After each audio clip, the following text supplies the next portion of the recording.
Mi nombre es Arturo Beltrán, tengo 69 años, y mi hija de 32 años me gritó que no quería que fuera a su boda. No quiero que vengas a mi boda, me gritó Valentina delante de toda su futura familia política. Vas a arruinar todo con tus comentarios. Se quedaron todos blancos cuando les respondí. Está bien, mi amor, pero entonces yo tampoco quiero que uses el apellido que llevaste con orgullo durante 32 años. Si no soy lo suficientemente bueno para tu boda, mi apellido tampoco es lo suficientemente bueno para tu futuro. Imagínate la escena. Estamos en la casa de los padres de su novio, una familia adinerada que vive en un country exclusivo. Es la cena de presentación formal entre las dos familias, donde se supone que debíamos conocernos y planificar juntos los detalles de la boda. La mesa está puesta con vajilla fina, hay vino caro, todo es elegante y sofisticado. La familia de Sebastián, el novio de Valentina, son gente de mucho dinero. Él es médico cirujano, viene de una dinastía de profesionales exitosos. Su padre es dueño de clínicas privadas, su madre es arquitecta famosa, sus hermanos son abogados y ingenieros. Toda gente con títulos universitarios caros y modales refinados. Yo llegué vestido con mi mejor traje, pero era obvio que no estaba a la altura del ambiente. Soy electricista jubilado. Trabajé 40 años con las manos, mi educación es técnica, no universitaria. Mi manera de hablar es directa, sin los eufemismos diplomáticos que usa la gente de clase alta. Durante la cena, mientras conversábamos sobre los preparativos de la boda, hice algunos comentarios que aparentemente no fueron del agrado de Valentina. Cuando la madre de Sebastián sugirió contratar un servicio de valet parking para la ceremonia, dije que me parecía un gasto innecesario considerando que el salón tenía estacionamiento gratis.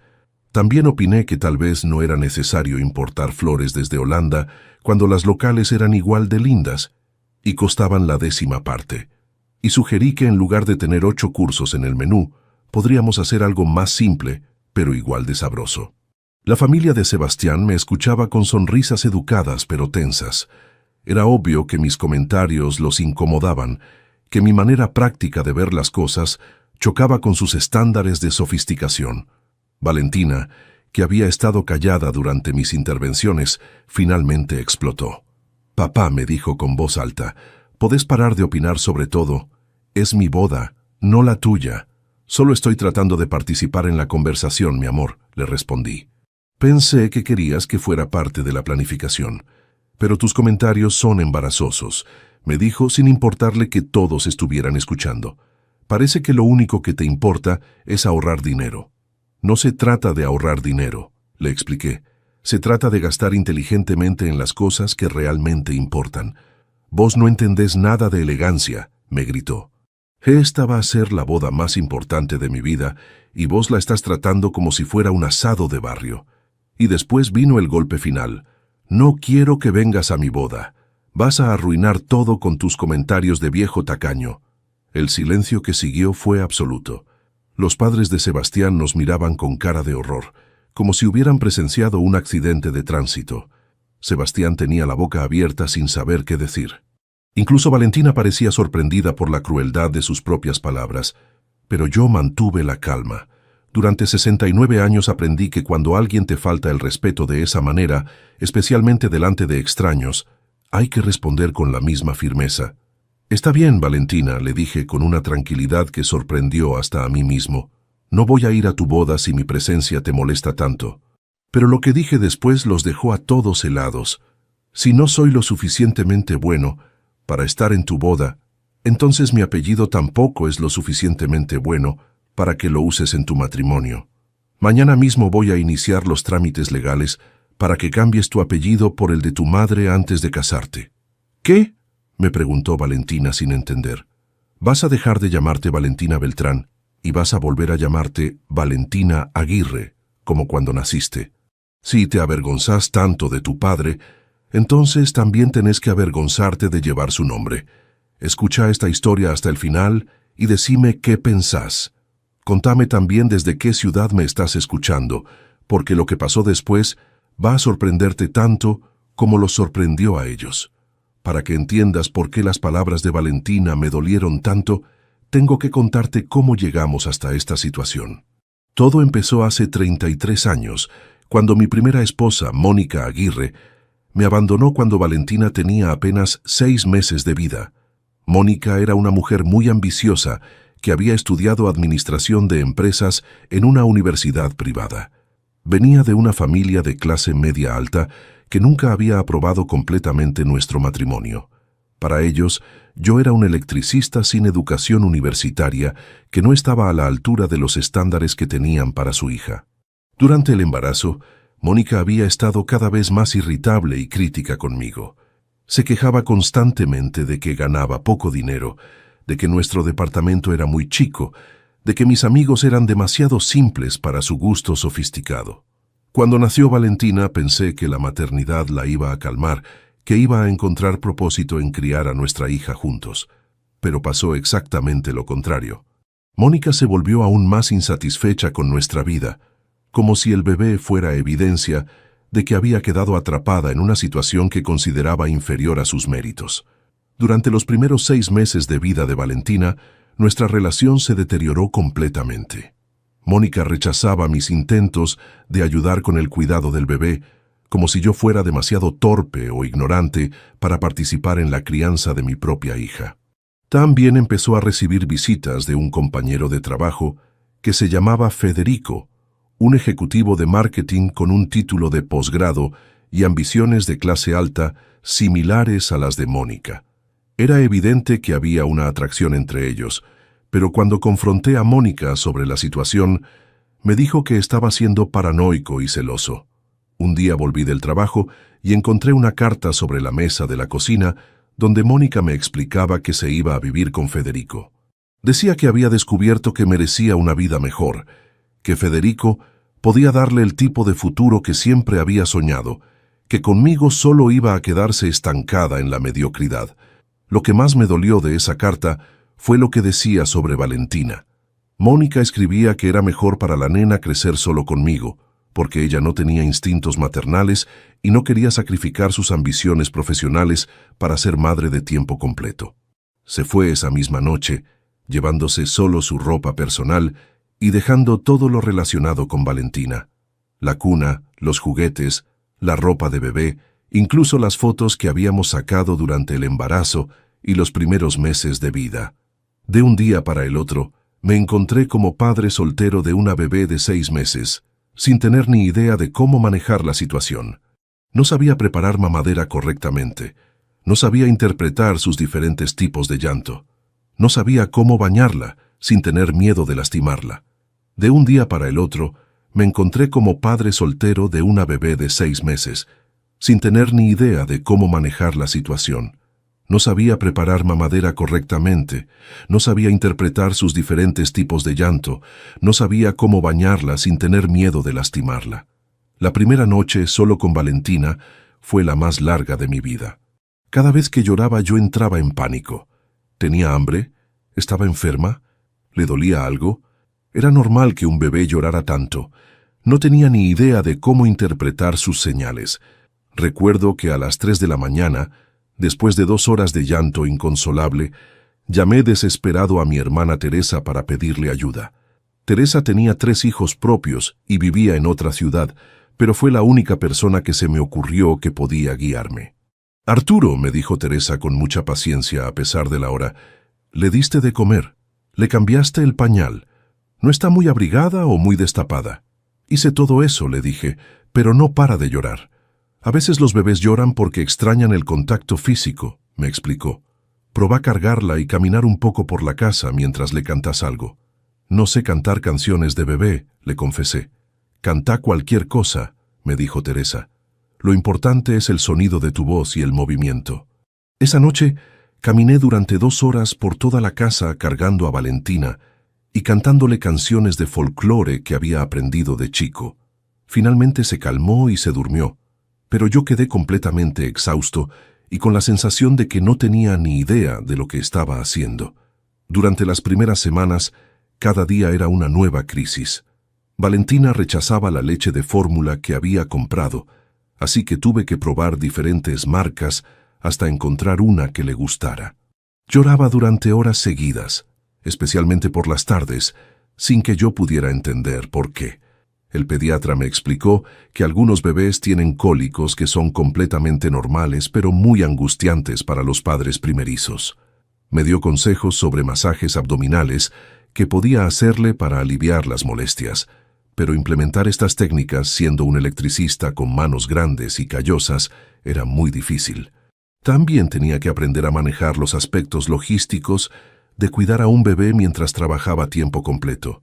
Todas las mañanas tenía que preparar la bolsa con pañales, ropa de cambio, mamaderas, juguetes y llevar a Valentina a lo de Doña Esperanza antes de ir al trabajo. Doña Esperanza era una bendición, pero también me hacía sentir inadecuado como padre. Cuando llegaba a buscar a Valentina por las tardes, siempre tenía comentarios sobre cosas que yo estaba haciendo mal o que podía mejorar. Don Arturo, me decía con buena intención, la nena necesita más rutina en los horarios de comida. Los bebés se sienten más seguros cuando saben qué esperar. O, don Arturo, fíjese que Valentina tiene un sarpullido en la cola. Tal vez está usando pañales muy apretados o no la está limpiando bien cuando le cambia. Estos comentarios eran útiles, pero también me recordaban constantemente que yo no sabía instintivamente cómo ser padre de la manera que las madres parecían saber. Tenía que aprender todo conscientemente, paso a paso, cometiendo errores en el proceso. Los fines de semana eran particularmente desafiantes porque tenía que manejar a Valentina durante todo el día sin ayuda profesional. No sabía cómo entretenerla, cómo estimular su desarrollo, cómo crear rutinas que la hicieran sentir segura y cuidada. Durante esos primeros meses, también tuve que aprender sobre la parte médica del cuidado infantil. Cuando Valentina tuvo su primera fiebre a los 8 meses, entré en pánico total. Era un sábado por la noche, no podía contactar al pediatra, y no sabía si era una emergencia o algo normal.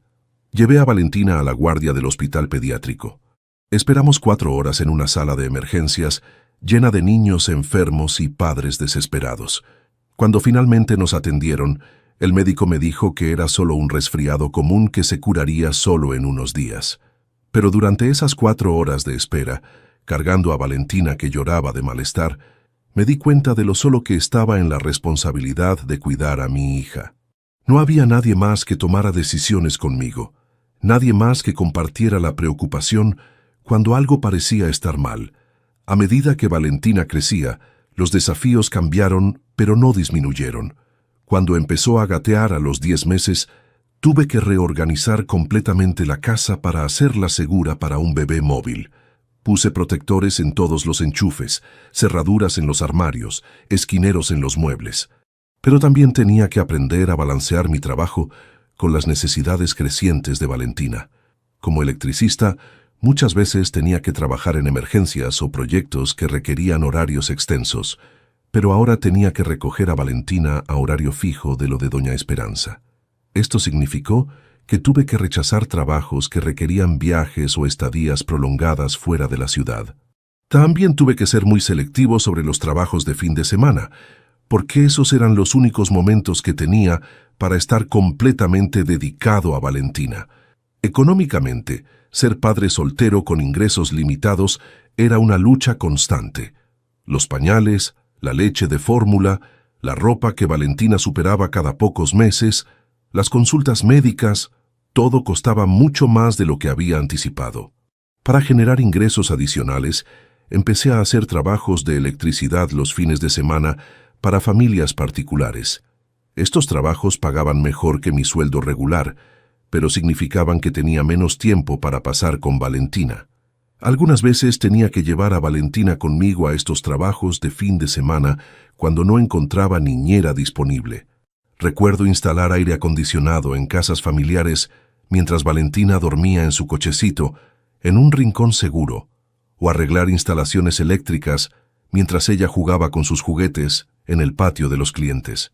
Los clientes generalmente eran comprensivos con mi situación, pero era obvio que trabajar con un bebé era complicado y poco profesional. Me daba vergüenza tener que explicar constantemente por qué traía a mi hija a trabajar conmigo. Cuando Valentina cumplió 2 años y empezó a caminar y hablar, Nuestra relación se volvió más fácil en algunos aspectos, pero más complicada en otros. Ya no tenía que interpretar llantos para entender qué necesitaba, pero ahora tenía que lidiar con berrinches, desobediencia y la necesidad constante de supervisión. Los berrinches de Valentina eran especialmente desafiantes porque yo no tenía experiencia manejando niños que podían expresar verbalmente su frustración. Cuando no conseguía lo que quería, se tiraba al suelo gritando hasta ponerse roja, y yo no sabía si ceder para calmarla o mantener límites firmes. Doña Esperanza me aconsejaba sobre técnicas de disciplina, pero implementarlas consistentemente era difícil cuando llegaba a casa agotado del trabajo. A veces era más fácil darle lo que pedía que manejar una rabieta de media hora. Durante esta época también empecé a preocuparme por si Valentina estaba desarrollándose normalmente, sin tener una figura materna presente. ¿Era normal que prefiriera jugar con herramientas de juguete en lugar de muñecas? ¿Debería exponerla más a actividades típicamente femeninas? ¿Estaba bien que fuera tan independiente para su edad? Llevé estas preocupaciones al pediatra durante uno de los controles rutinarios. Doctor, le pregunté, ¿es normal que una nena de 2 años sea tan activa e independiente? Me preocupa que esté desarrollando características muy masculinas por crecer solo conmigo. El pediatra me tranquilizó. Don Arturo, me dijo, los niños desarrollan personalidades basadas en su temperamento natural, no solo en la influencia de los padres. Valentina parece ser una niña segura de sí misma, lo cual es muy positivo. También me sugirió que considerara inscribirla en actividades donde pudiera interactuar con otros niños y adultos, especialmente mujeres que pudieran proporcionarle modelos femeninos positivos. Siguiendo este consejo, cuando Valentina cumplió 3 años, la anoté en clases de natación en un club local. Era una actividad que podía pagar y que le daba la oportunidad de socializar con otros niños de su edad bajo la supervisión de instructoras femeninas. Valentina adoraba las clases de natación y mostró talento natural para el agua, pero llevarla y traerla requería reorganizar mi horario de trabajo, y el costo mensual de las clases representaba un sacrificio económico significativo. También la anoté en el jardín de infantes más caro que podía permitirme. Quería que tuviera la mejor educación temprana disponible, que aprendiera a leer y escribir antes de la escuela primaria, que desarrollara habilidades sociales con niños de diferentes familias. El jardín que elegí tenía un programa bilingüe y actividades extracurriculares como música y arte. Costaba 3 veces más que las opciones públicas, pero yo estaba convencido de que era una inversión importante en el futuro de Valentina. Durante las reuniones de padres en el jardín, me sentía como un extraño entre todas las madres que asistían. Era casi siempre el único padre presente y definitivamente el único padre soltero. Las conversaciones giraban alrededor de temas relacionados con la crianza que las madres parecían entender instintivamente. Algunas maestras me trataban con lástima bien intencionada, como si fuera un proyecto benéfico que necesitaba ayuda extra. Otras me ignoraban completamente, como si mi presencia fuera incómoda en un espacio que consideraban maternal. Pero había algunas madres que me incluían naturalmente en las conversaciones y me trataban como cualquier otro padre preocupado por el bienestar de su hijo. Estas mujeres me dieron apoyo emocional invaluable durante esos años difíciles. Una de ellas, que se llamaba Carmen, se convirtió en una amiga muy importante durante esta época. Era madre soltera también, aunque por divorcio en lugar de abandono. Entendía perfectamente los desafíos de criar hijos sin pareja y nunca me juzgaba por las dificultades que tenía. Carmen me enseñó trucos prácticos como preparar comidas que gustaran a los niños, manejar berrinches públicos sin sentirse juzgado, organizar horarios que funcionaran tanto para el trabajo como para las responsabilidades familiares. También me ayudó a entender que era normal sentirme abrumado a veces, que todos los padres solos pasaban por momentos de duda y frustración. Me dio permiso para no ser perfecto, para cometer errores y aprender sobre la marcha. Durante los años de escuela primaria, mi relación con Valentina se fortaleció enormemente. Ya podíamos conversar sobre todo tipo de temas, hacer actividades juntos que requerían más sofisticación que los juegos de bebé. planificar aventuras de fin de semana que ambos disfrutáramos. Valentina se había convertido en una niña muy inteligente y curiosa que preguntaba constantemente sobre todo. ¿Por qué el cielo es azul? ¿Cómo funcionan los semáforos? ¿Por qué tengo que ir a la escuela? ¿Dónde está mi mamá? Las preguntas sobre Mónica eran las más difíciles de responder. Valentina sabía que tenía una madre que no vivía con nosotros, pero no entendía por qué o si algún día iba a volver. Yo trataba de explicárselo de manera apropiada para su edad, sin mentirle, pero también sin traumatizarla. «Papá», me preguntó un día cuando tenía 6 años, «¿mi mamá no me quiere?» «Tu mamá te quiere, mi amor», le respondí. Pero a veces los adultos toman decisiones complicadas que los chicos no pueden entender completamente. ¿Pero por qué se fue? Se fue porque pensó que iba a ser más feliz viviendo de otra manera. Pero eso no significa que no te quiera a vos. ¿Algún día va a volver? No lo sé, Valentina. Pero lo que sí sé es que papá nunca se va a ir. Papá va a estar siempre acá contigo. Estas conversaciones eran desgarradoras, pero también necesarias. Valentina tenía derecho a hacer preguntas sobre su madre, y yo tenía la responsabilidad de responderlas honestamente, pero de manera que no la lastimaran emocionalmente. Durante estos años, Valentina también empezó a mostrar interés por actividades que requerían inversiones económicas significativas. Quería aprender piano, tomar clases de ballet, participar en campamentos de verano, tener la ropa de marca que usaban sus compañeras de colegio. Cada una de estas demandas requería que yo trabajara horas extras o proyectos adicionales para poder costearlas, pero yo estaba determinado a que Valentina no se sintiera limitada por nuestra situación económica, que tuviera acceso a todas las oportunidades que las niñas de familias más acomodadas tenían.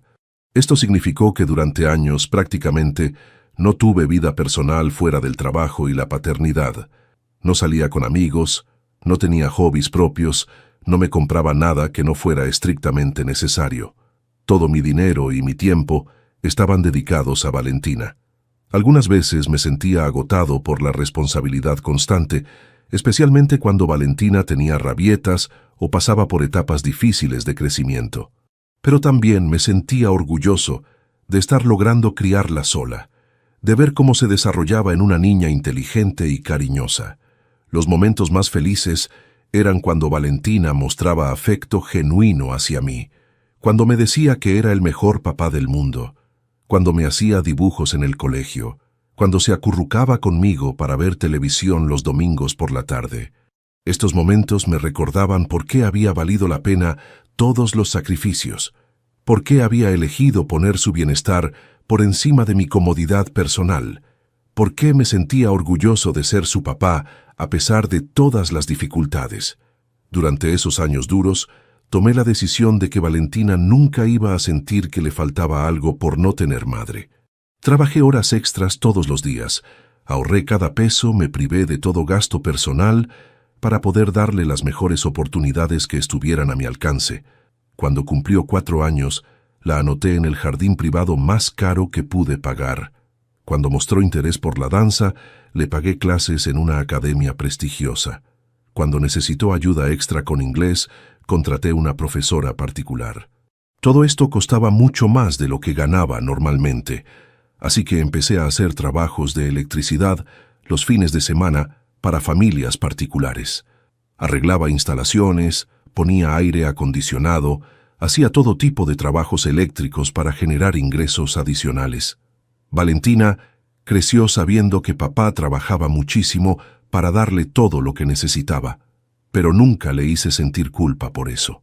Quería que su infancia fuera feliz y libre de preocupaciones económicas, a pesar de las dificultades que yo tenía para mantener ese nivel de gastos.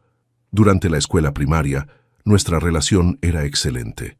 Valentina era una nena muy cariñosa que me contaba todo sobre su día, que disfrutaba de los momentos que pasábamos juntos, que me incluía en todos sus planes y actividades. Los fines de semana hacíamos cosas simples pero divertidas. Íbamos al parque, al zoológico, al cine. Cocinábamos juntos, jugábamos juegos de mesa, veíamos películas en casa. Eran momentos de felicidad pura que me compensaban por todos los esfuerzos que hacía durante la semana. Cuando Valentina cumplió 12 años, Mónica reapareció en nuestras vidas de manera completamente inesperada. Había terminado su relación con Federico y quería reconectar con la hija que había abandonado 12 años antes. Al principio, yo traté de ser diplomático sobre la situación. Entendía que Valentina tenía derecho a conocer a su madre, y también pensaba que tal vez Mónica había madurado y realmente quería formar parte de la vida de nuestra hija. Pero rápidamente me di cuenta de que las intenciones de Mónica no eran completamente altruistas. Durante las primeras visitas, era evidente que estaba evaluando cómo había crecido Valentina, qué tipo de educación había recibido, si había desarrollado los modales y la sofisticación que ella consideraba apropiados. También empezó a hacer comentarios críticos sobre la manera en que yo había criado a Valentina. Según Mónica, le faltaba refinamiento cultural, no tenía suficiente exposición a arte y música clásica, no hablaba idiomas extranjeros con la fluidez que debería tener una niña de su edad. Arturo me decía durante estas conversaciones: hiciste lo mejor que pudiste, pero Valentina necesita exposición a un mundo más sofisticado para desarrollar su potencial completo. Durante los años siguientes, Mónica se fue insertando gradualmente en la vida de Valentina. La llevaba a museos, a conciertos de música clásica, a obras de teatro. Le regalaba libros de literatura clásica, la inscribió en clases de francés, le enseñó modales de etiqueta social. Al principio yo apreciaba que Valentina tuviera acceso a estas experiencias culturales que yo no podía proporcionarle. Pero de a poco me di cuenta de que Mónica estaba usando estas actividades para alejar a nuestra hija de mí. Durante las conversaciones después de estas salidas culturales, Mónica hacía comentarios sutiles, pero constantes, sobre las diferencias de clase entre su mundo y el mío. Le explicaba a Valentina que había diferentes maneras de vivir, que algunas familias valoraban más la educación y la cultura que otras. Cuando Valentina cumplió 15 años, Mónica le propuso que considerara venir a vivir con ella. Había conseguido un trabajo muy bien pago en una empresa multinacional y podía ofrecerle un estilo de vida que incluía colegio privado bilingüe, viajes al extranjero, contacto con familias de clase alta. Valentina, que había crecido valorando las experiencias culturales que Mónica le proporcionaba, se mostró interesada en la propuesta. Para ella no era una traición hacia mí, sino una oportunidad de tener acceso a un mundo más amplio. Durante las conversaciones sobre esta posibilidad, traté de mantener la neutralidad. No quería manipular emocionalmente a Valentina para que se quedara conmigo, pero tampoco quería perder a la hija que había criado solo durante 15 años. Al final, decidimos que Valentina pasaría los días de semana con Mónica para poder asistir al colegio privado y los fines de semana conmigo. Era un arreglo que parecía justo para todos, aunque para mí significaba perder la convivencia diaria con mi hija. Durante los años de escuela secundaria, este arreglo funcionó relativamente bien. Valentina venía a casa los fines de semana y me contaba sobre sus nuevas experiencias, sus compañeros de colegio, las actividades sofisticadas que hacía con Mónica. Pero también empecé a notar cambios sutiles en su manera de hablar y comportarse. Había adoptado modales más refinados, usaba vocabulario más sofisticado, hacía referencias a cosas culturales que yo no conocía. Era como si estuviera desarrollando una personalidad nueva que encajara mejor con el mundo de Mónica. Cuando se graduó del secundario, Valentina quería estudiar marketing en una universidad privada muy cara donde había estudiado Mónica. Era una carrera que costaba más que mi sueldo anual, pero yo estaba determinado a pagarla porque no quería que falta de dinero limitara las oportunidades de mi hija. Saqué un préstamo hipotecario sobre mi casa, trabajé proyectos extra todos los fines de semana, me privé de cualquier gasto personal para poder cubrir los costos universitarios.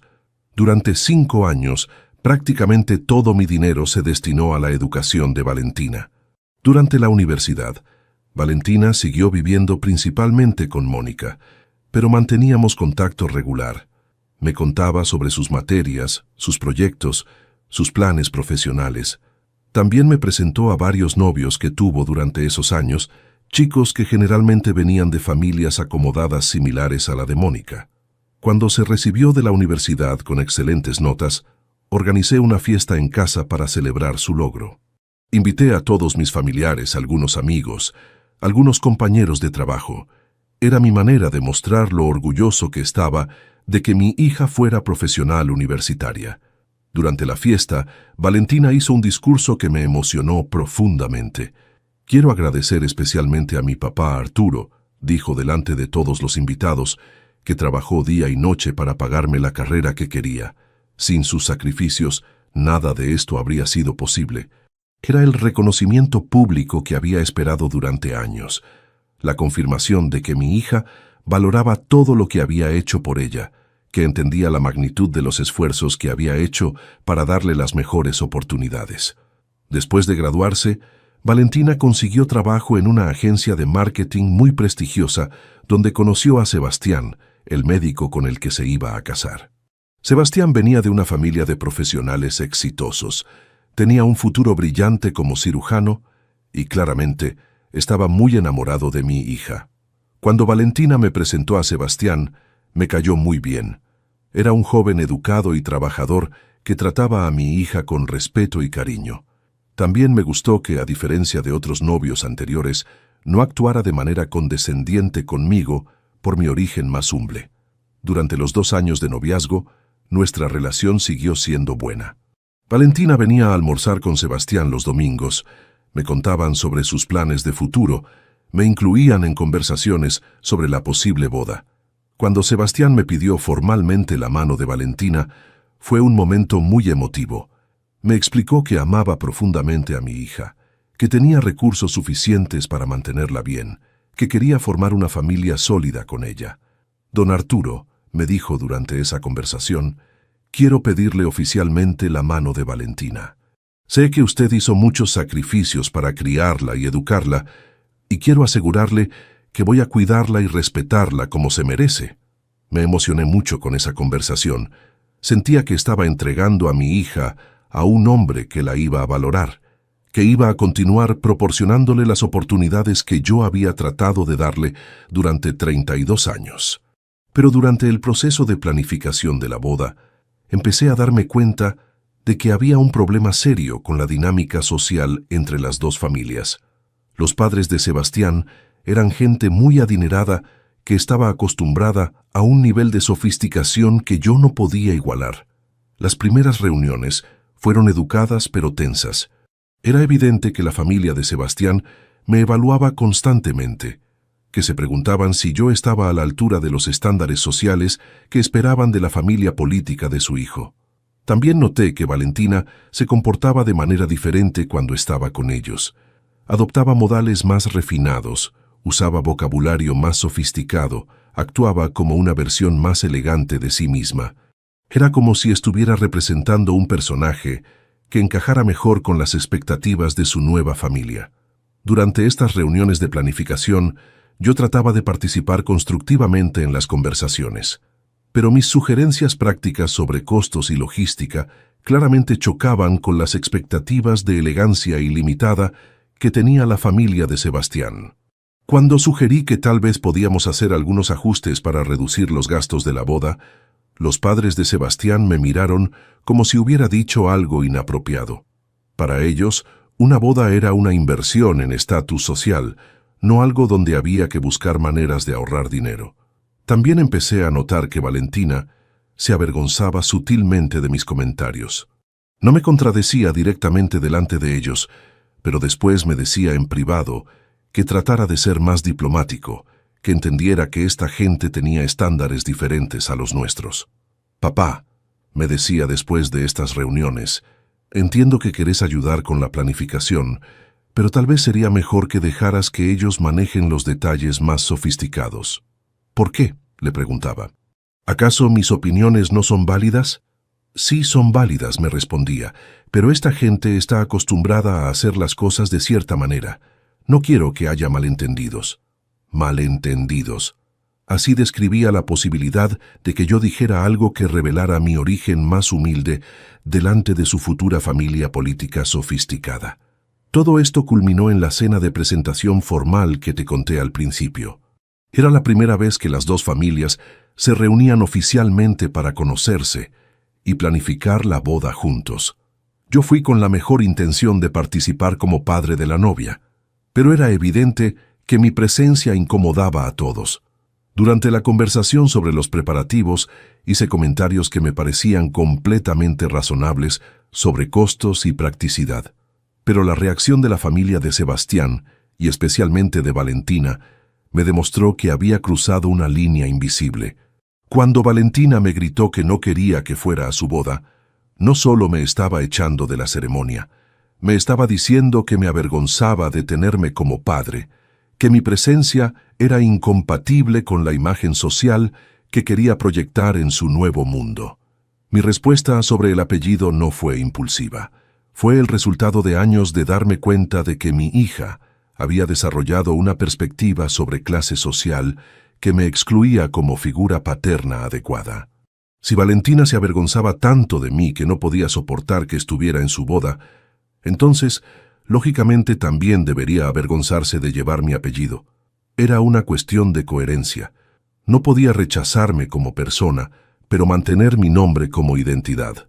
La reacción de la familia de Sebastián, cuando propuse que Valentina cambiara de apellido, fue de shock absoluto. Nunca habían presenciado una situación donde un padre pusiera condiciones tan drásticas sobre el uso de su nombre familiar. El papá de Sebastián trató de mediar la situación.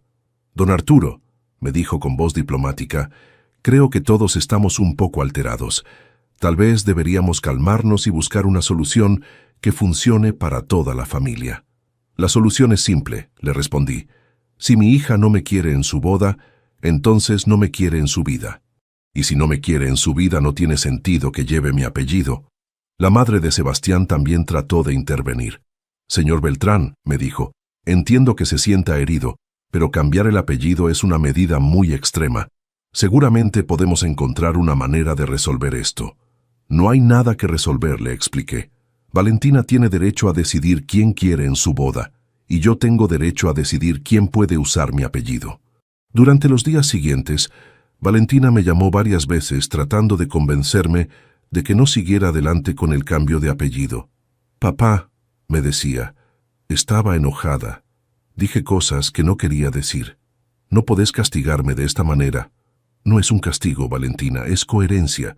Si te avergonzás de tenerme como padre, entonces también deberías avergonzarte de tener mi apellido».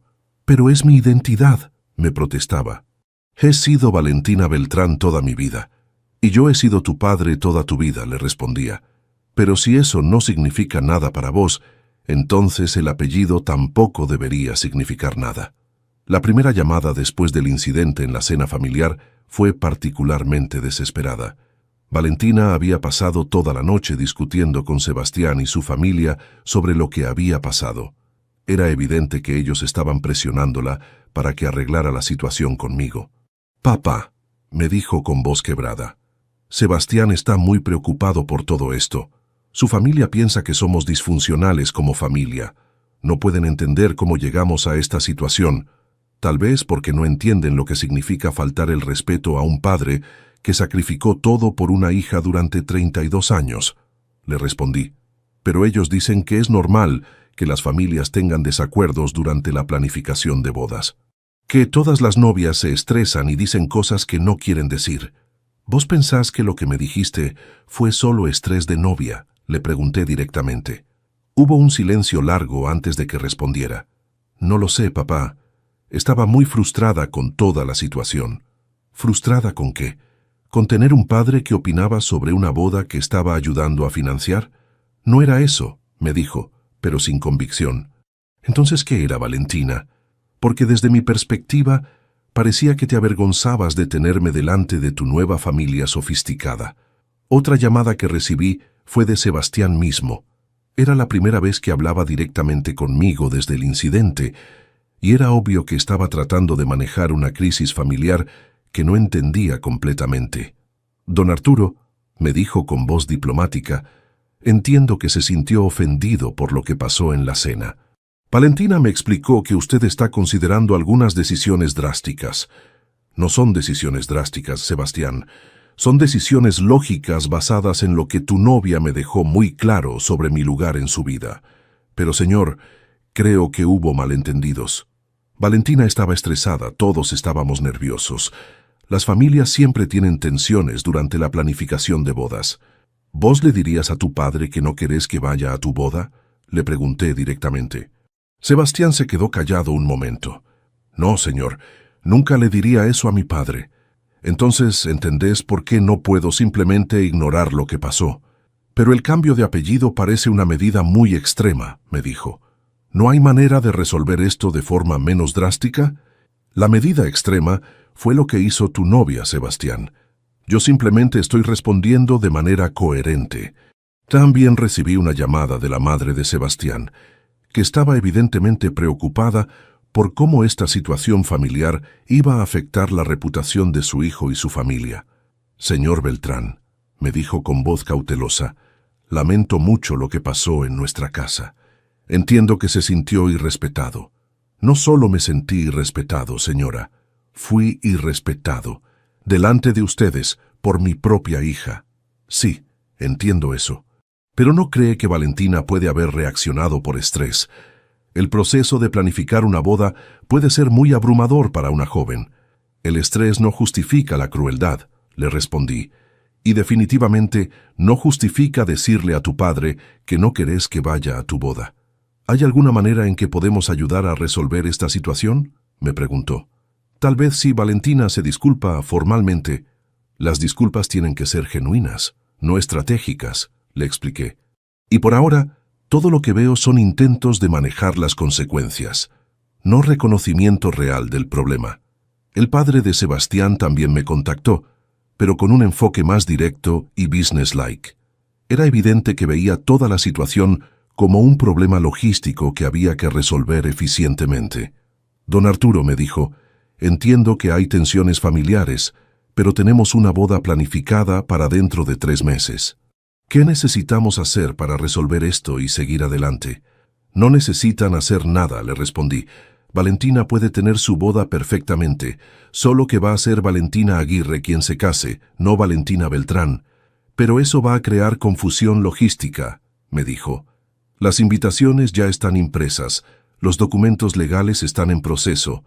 Esos son problemas técnicos que se pueden resolver, le expliqué. Lo que no se puede resolver es la falta de respeto que mostró su futura nuera. ¿No hay manera de que reconsidere su posición?, me preguntó. Mi familia está dispuesta a mediar, a facilitar conversaciones. Su familia no tiene nada que mediar, le respondí. Esta es una situación entre mi hija y yo. Ella tomó una decisión sobre mi lugar en su vida. Yo estoy respondiendo coherentemente.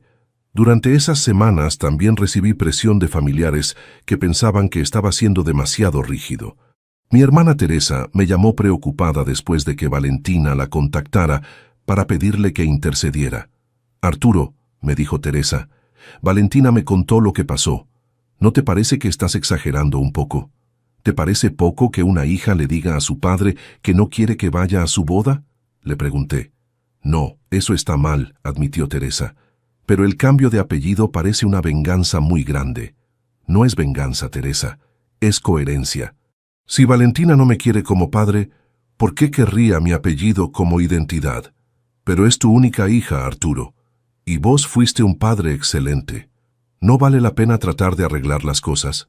¿Vale la pena si ella realmente quiere arreglar las cosas?, le respondí. Pero hasta ahora lo único que veo son intentos de convencerme de que ignore lo que pasó.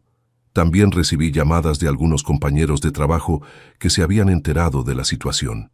La mayoría me apoyaba, especialmente los que tenían hijos propios y entendían lo doloroso que había sido el rechazo de Valentina. Che, Arturo, me dijo uno de mis colegas más cercanos, te bancamos en esto.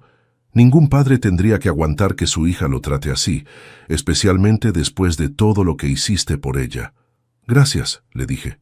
A veces dudo si estoy haciendo lo correcto. Estás haciendo lo correcto, me aseguró.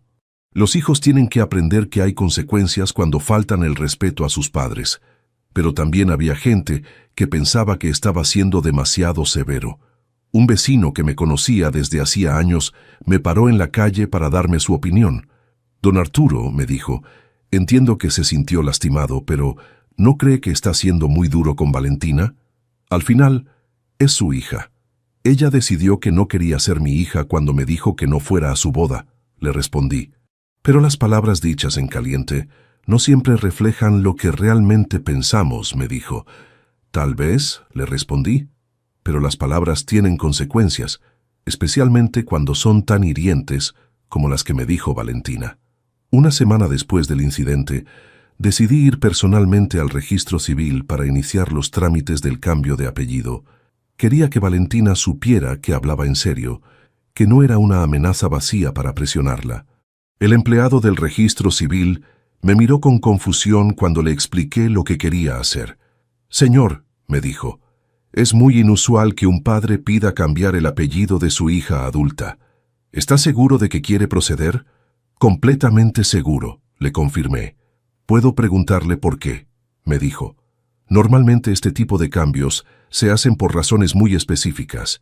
Mi hija me dijo que no quiere que vaya a su boda porque mi presencia arruinaría su día perfecto», le expliqué. «Si no soy lo suficientemente bueno para estar en su boda, mi apellido no es lo suficientemente bueno para su identidad». El empleado tomó nota de mis razones y me explicó el proceso. Tendría que presentar documentación específica, pagar las tasas correspondientes, y Valentina tendría que firmar documentos confirmando que aceptaba el cambio. «¿Está seguro de que su hija va a aceptar firmar?», me preguntó. «Si no acepta, entonces vamos a tener que resolver esto por otras vías legales», le respondí. Durante los días que siguieron empecé a recibir llamadas cada vez más desesperadas de Valentina. Era evidente que se había dado cuenta de que yo hablaba en serio, que realmente iba a seguir adelante con el cambio de apellido. «Papá», me dijo durante una de estas llamadas, «fui al registro civil y me dijeron que iniciaste los trámites. ¿Realmente vas a hacer esto?» «Sí, Valentina, realmente voy a hacerlo». «Pero es ridículo. No podés cambiarme el apellido por una pelea». «No es por una pelea», le expliqué. «Es porque me dijiste que no querías que fuera a tu boda. Si no me querés en tu vida, no necesitas mi apellido en tu identidad». «Pero yo no dije que no te quería en mi vida. Me dijiste que mi presencia iba a arruinar el día más importante de tu vida», le recordé. «Era solo sobre la boda, no sobre nuestra relación en general. La boda es parte de tu vida, Valentina. Si no querés que esté en una de las celebraciones más importantes, entonces claramente no valorás mi presencia en general». Durante estas conversaciones, también empecé a entender que Valentina realmente no comprendía la magnitud de lo que había hecho. Para ella, había sido simplemente una reacción emocional durante un momento de estrés. No entendía que para mí había sido una demostración de falta de respeto fundamental. «Papá», me dijo durante una de nuestras conversaciones más largas, «siento mucho lo que dije. Estaba nerviosa por la cena con la familia de Sebastián, y cuando empezaste a hacer comentarios sobre los gastos, me sentí avergonzada». «¿Avergonzada de qué?», le pregunté. «De que ellos pensaran que somos una familia que no entiende de elegancia, que solo nos importa ahorrar dinero. ¿Y eso justifica decirme que no quieras que vaya a tu boda?». «No», admitió. «Fue terrible lo que dije. Pero no podés entender que estaba bajo mucha presión». «Entiendo la presión, Valentina. Lo que no entiendo es por qué tu respuesta a la presión fue atacarme a mí, que soy la persona que más te ama en el mundo». También durante estas conversaciones me di cuenta de que Mónica había estado influyendo en la perspectiva de Valentina sobre la situación. Era evidente que habían hablado sobre lo que había pasado y que Mónica había minimizado la gravedad de lo que había hecho nuestra hija. «Mamá dice que estás siendo demasiado dramático», me dijo Valentina durante una de nuestras llamadas, «que las familias siempre tienen conflictos durante las bodas. Tu mamá abandonó a su familia cuando tenía 6 meses», le recordé. «No me parece la persona más calificada para dar consejos sobre relaciones familiares». «Eso no es justo», me protestó. «¿Sabes que no es justo, Valentina? Que una hija trate así al padre que sacrificó todo para darle la mejor vida posible».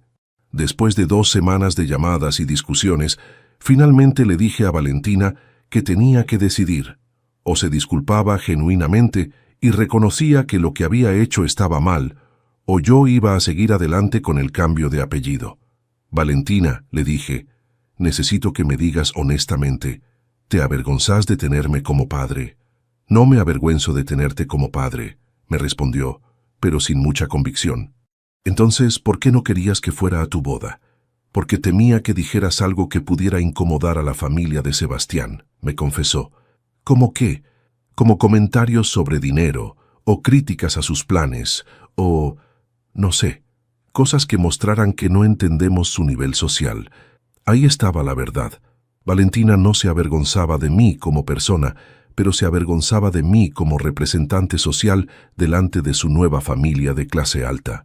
Valentina, le dije, si tenés que pedirme que actúe como otra persona para ser aceptable en tu boda, entonces efectivamente te avergonzás de quién soy. Pero todos los hijos quieren que sus padres hagan un buen papel en eventos importantes. Hacer buen papel es una cosa, Valentina. Pretender que no existo es otra completamente diferente. Al final de esa conversación, le di un ultimátum. Tenía una semana para decidir si quería disculparse genuinamente y trabajar en reconstruir nuestra relación, o si prefería seguir adelante con el cambio de apellido y aceptar las consecuencias de sus decisiones. Una semana después, Valentina vino a mi casa para tener la conversación final. Llegó con los ojos hinchados de llorar, vestida de manera simple, como si hubiera perdido toda la arrogancia social que había desarrollado. «Papá», me dijo cuando la hice pasar, «vengo a pedirte perdón». «¿Por qué?», le pregunté.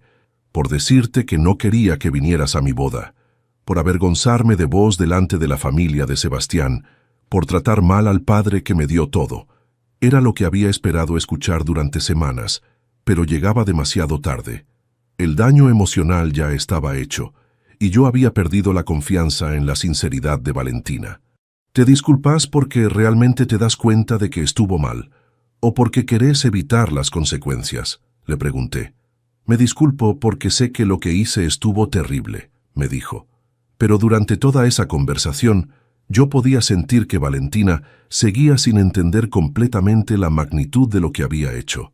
Para ella, seguía siendo una cuestión de manejar una crisis, no de reconocer un problema fundamental en nuestra relación. También recibí presión de otras personas para que reconsiderara mi decisión. Mónica me llamó furiosa, diciéndome que estaba siendo demasiado dramático. Algunos familiares me dijeron que estaba exagerando, que era normal que las novias estuvieran nerviosas antes de la boda. Pero yo había tomado mi decisión después de años de darme cuenta de que mi hija me veía como una carga social. No era una reacción impulsiva a una pelea, sino la consecuencia lógica de un deterioro gradual en nuestra relación. Una semana después de la cena desastrosa, fui al registro civil para iniciar los trámites legales para que Valentina volviera a llamarse Valentina Aguirre, como cuando nació. Era un proceso complejo que requería documentación específica y justificaciones legales. El empleado del registro me explicó que era muy inusual que un padre pidiera que su hija cambiara de apellido, especialmente cuando la hija era adulta y había usado el apellido paterno durante 32 años. ¿Está seguro de que quiere hacer esto?, me preguntó el funcionario. Es una decisión muy seria que puede tener consecuencias familiares importantes. Estoy completamente seguro, le confirmé. Mi hija me dejó muy claro que mi presencia en su vida es una carga. Entonces mi apellido también debe ser una carga. Durante las semanas que siguieron, el proceso legal avanzó lentamente. Valentina tenía que firmar documentos confirmando que aceptaba el cambio de apellido. Al principio se negó, esperando que yo cediera y cancelara los trámites. Pero cuando se dio cuenta de que yo estaba decidido a seguir adelante, finalmente accedió a firmar. Era evidente que prefería cambiar de apellido antes que disculparse genuinamente por la manera en que me había tratado. La boda se realizó 3 meses después de la cena de presentación. Para entonces, Valentina ya se llamaba legalmente Valentina Aguirre otra vez. Recibí una invitación formal por correo, como si fuera un conocido lejano, no el padre de la novia. No fui a la ceremonia, obviamente. Ese día me quedé en casa, trabajé en mi taller, y por la noche cené tranquilo sabiendo que había tomado la decisión correcta para preservar mi dignidad. Desde entonces, Mi relación con Valentina está prácticamente cortada. Me llama de vez en cuando para saludarme en fechas especiales, pero son conversaciones superficiales y frías. Es como si hubiera decidido que soy un familiar lejano que hay que mantener contento con contacto mínimo. Hace un año Valentina tuvo su primer hijo, mi primer nieto. Se llama Emilio Aguirre. Lleva el apellido de su madre, no el mío. Cuando me mandó la foto del bebé, firmó el mensaje como Valentina Aguirre, como para recordarme que ya no formaba parte de la familia Beltrán. La ironía es que ahora que Valentina tiene su propio hijo, tal vez entiende mejor lo que significa ser padre. Pero es demasiado tarde para reconocer los errores que cometió, para valorar los sacrificios que hice durante 32 años. A veces pienso en llamarla para proponerle que tratemos de reconstruir nuestra relación, especialmente ahora que soy abuelo. Pero después recuerdo cómo me trató durante la planificación de la boda, y me doy cuenta de que ella también puede llamarme si quiere arreglar las cosas. Durante estos meses de reflexión, me di cuenta de que tal vez parte del problema fue que durante años confundí generosidad extrema con amor paternal. Pensé que dándole todo lo que quería, iba a ganar su respeto y gratitud permanente. Pero en realidad, lo que conseguí fue criar a una hija que me veía como una fuente de financiamiento, no como una persona que merecía consideración básica. Valentina nunca aprendió a valorar los sacrificios porque siempre estuvieron disponibles sin esfuerzo de su parte. Si pudiera volver atrás, creo que habría puesto límites más claros desde el principio. Le habría enseñado que el dinero se gana con trabajo, que las oportunidades cuestan sacrificio, que el respeto hacia los padres no es opcional. Pero también sé que Valentina era una adulta de 32 años cuando pasó todo esto. No era una adolescente rebelde, sino una profesional universitaria que debería haber sabido cómo tratar a su padre con dignidad básica. El cambio de apellido fue mi manera de enseñarle que las acciones tienen consecuencias, que no se puede rechazar a una persona, pero mantener los beneficios de esa relación. Si no me quería como padre, entonces tampoco podía querer mi identidad familiar. La reacción de shock que tuvieron todos cuando propuse el cambio de apellido me demostró que había logrado comunicar mi punto de manera efectiva. Por primera vez en años, Valentina y su nueva familia entendieron que yo no era solo una figura decorativa que tenían que tolerar. Durante este tiempo sin contacto cercano con Valentina, he tenido la oportunidad de reflexionar sobre qué tipo de legado quiero dejar. Ya no me preocupo por dejarle herencia material, porque evidentemente eso no era lo que más valoraba de nuestra relación. En cambio, me enfoco en vivir con dignidad, en mantener relaciones auténticas con gente que me valora como persona, en disfrutar de mi jubilación sin la tensión constante de tratar de ganarme el respeto de alguien que ya había decidido que yo no era lo suficientemente bueno. Tengo algunos sobrinos jóvenes que valoran mucho mi compañía y mis consejos. Con ellos tengo el tipo de relación familiar cariñosa que había esperado mantener con Valentina. Me tratan con respeto, disfrutan de mi experiencia de vida, no se avergüenzan de mi origen working class. También he desarrollado amistades nuevas con otros jubilados que comparten intereses similares a los míos. Jugamos cartas, hacemos trabajos de carpintería, contamos historias sobre nuestras experiencias laborales. Son relaciones basadas en respeto mutuo y disfrute genuino de la compañía. La vida me enseñó que es mejor tener pocas relaciones auténticas que muchas relaciones superficiales basadas en obligación social. Valentina eligió la sofisticación social por sobre el amor familiar genuino. Yo elegí la dignidad personal por sobre una relación basada en humillación constante. Si vos me estás escuchando y tenés hijos adultos, recordá esto: no confundas generosidad ilimitada con amor paternal. Tus hijos necesitan aprender que el respeto hacia los padres no es negociable, independientemente del nivel educativo o estatus social que alcancen. Y si vos sos un hijo adulto, escuchando esta historia, recordá esto: tus padres no son escalones que usás para subir socialmente y después descartás. Son personas que merecen respeto básico, especialmente cuando hicieron sacrificios enormes para darte oportunidades. Valentina pensó que podía usar mi apellido con orgullo, mientras se avergonzaba de tenerme como padre. Aprendió demasiado tarde que la identidad familiar viene con responsabilidades emocionales, no solo beneficios sociales. Contame, ¿vos qué harías en mi lugar? ¿Habrías dejado que tu hija te tratara como una carga social? ¿O también habrías puesto límites drásticos para preservar tu dignidad? Porque al final, de eso se trata, de saber cuándo decir basta, aunque signifique perder relaciones que creías importantes. Yo elegí mi respeto propio por sobre una hija que no me respetaba, y se quedaron todos blancos cuando entendieron que hablaba en serio. A pesar de sus disculpas, decidí seguir adelante con el cambio de apellido. No porque quisiera castigarla, sino porque necesitaba que entendiera que las palabras tienen peso, que lastimar a las personas que te aman tiene consecuencias reales. Valentina finalmente accedió a firmar los papeles del cambio. Era evidente que prefería volver a llamarse Aguirre antes que admitir completamente la magnitud de su error. El día que se oficializó el cambio, llamé a Valentina para decirle que ya era legalmente Valentina Aguirre otra vez. Su reacción fue de una tristeza que no había mostrado durante todo el proceso. «Papá», me dijo con voz quebrada, «¿esto significa que ya no soy tu hija? Siempre vas a ser mi hija, Valentina. Pero ahora vas a tener que ganarte el derecho a llevar mi apellido con respeto y cariño genuinos». La boda se realizó 2 meses después. Recibí una invitación formal como si fuera un invitado cualquiera. En el sobre decía claramente Valentina Aguirre y Sebastián García, confirmando que mi hija se había casado sin mi apellido. No asistí a la ceremonia. Ese día trabajé en el taller, cené solo y me acosté temprano. No sentí tristeza, sino una extraña sensación de cierre. Había mantenido mi dignidad hasta el final. Desde entonces, nuestra relación cambió para siempre. Valentina me llama ocasionalmente, pero las conversaciones son formales y distantes.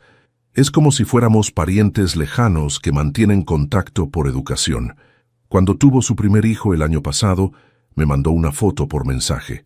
El bebé se llama Emilio Aguirre, llevando el apellido de su madre, no el mío. Era la confirmación final de que las decisiones tienen consecuencias duraderas. Durante todo este proceso aprendí algo importante. Es mejor perder una relación falsa que mantener una verdadera humillación. Valentina me enseñó que el amor familiar no es automático, que se construye día a día con respeto y consideración. Mi apellido ahora está limpio de gente que se avergonzaba de llevarlo, y aunque perdí a mi hija, gané algo más valioso, el respeto por mí mismo. Y cuando la gente me pregunta por qué tomé una decisión tan drástica, les explico, porque se quedaron blancos cuando entendieron que un padre también tiene dignidad y que esa dignidad no se negocia ni siquiera por amor familiar. Porque al final del día, cuando te miras al espejo tenés que poder respetarte a vos mismo. Y yo puedo decir con orgullo que defendí mi dignidad cuando mi propia hija la atacó. Se quedaron todos blancos porque nunca imaginaron que un padre trabajador pudiera tener tanto amor propio. Pensaron que iba a aceptar cualquier maltrato con tal de mantener la relación familiar. Pero aprendieron que el apellido Beltrán significa algo. Significa respeto, dignidad, consecuencias. Y Valentina tuvo que devolverlo cuando demostró que no lo merecía. ¿Vos qué harías en mi lugar? ¿Habrías dejado que tu hija te humillara así delante de extraños? ¿O también habrías defendido tu dignidad hasta las últimas consecuencias? Contame desde qué parte del mundo me escuchás, porque esta historia trasciende fronteras y culturas.